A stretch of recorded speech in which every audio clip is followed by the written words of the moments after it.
E ainda falando sobre esse desmonte nos programas sociais, a gente conversa agora com a Dulce Xavier, que é socióloga e ex-secretária adjunta de Políticas para Mulheres na gestão Fernando Haddad. Boa noite, Dulce, seja bem-vinda aqui no nosso jornal. Boa noite, obrigada. Prazer estar aqui. Prazer todo nosso. Dulce, como que você enxerga, define, né, estes cortes de verbas agora do governo Temer? É uma opção neoliberal, né, desse governo golpista que não tem nenhum interesse em desenvolver políticas sociais em geral, muito menos para as mulheres, né? Então, assim, as políticas afirmativas de direito, seja para a mulher, igualdade racial, ou outras políticas que promovem a igualdade, elas foram extintas, né? A Secretaria de Política para as Mulheres foi extinta.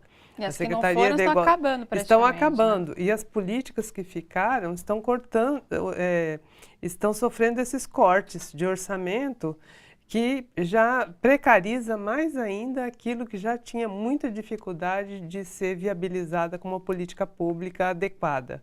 Perfeito. E Dulce, como nós vimos na reportagem, foram 25 milhões. É uma quantia muito grande, é muito dinheiro e essa quantidade aí, no caso, para uma secretaria de tamanha importância, é um dinheiro que vai sim fazer muita falta. Com certeza, né, Dulce? Com certeza. O orçamento de política para as mulheres para 2016 eram 43 milhões. Para 2017 caiu para 17 milhões.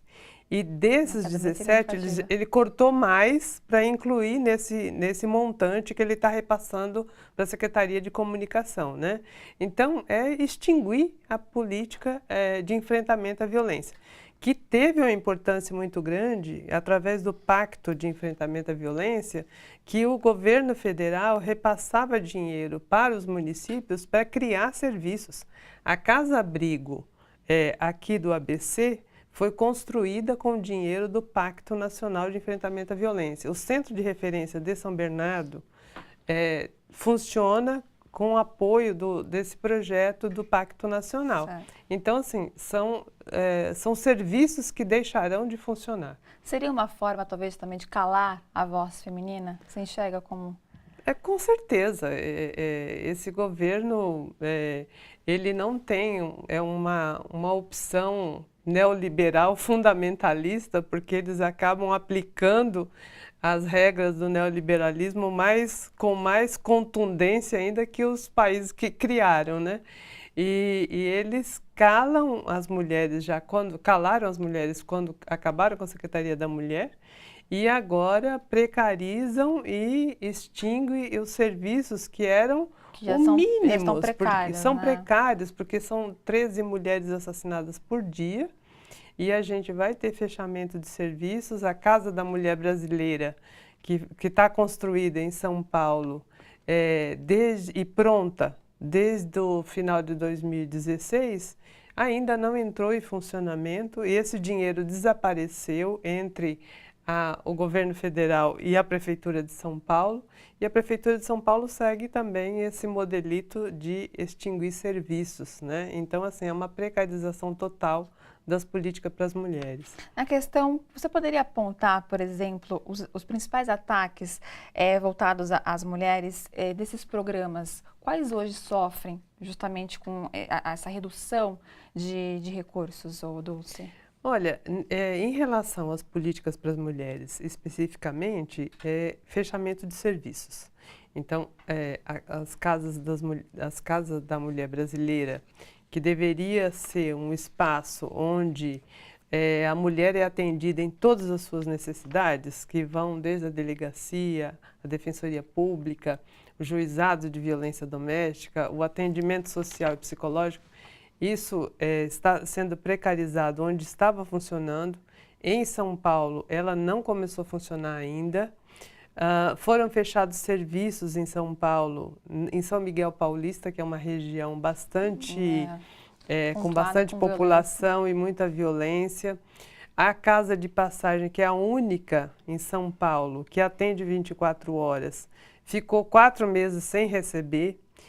Eu estou dando esses exemplos de São Paulo porque a gente está Mas mais isso acontece próximo. em todas as Mas a cidades, gente, né? Em todos os a estados. gente sabe que isso acontece em todas as cidades. Nós tivemos aqui no ABC que conversar com o consórcio porque havia alguma possibilidade de encerrar o atendimento das casas-abrigo.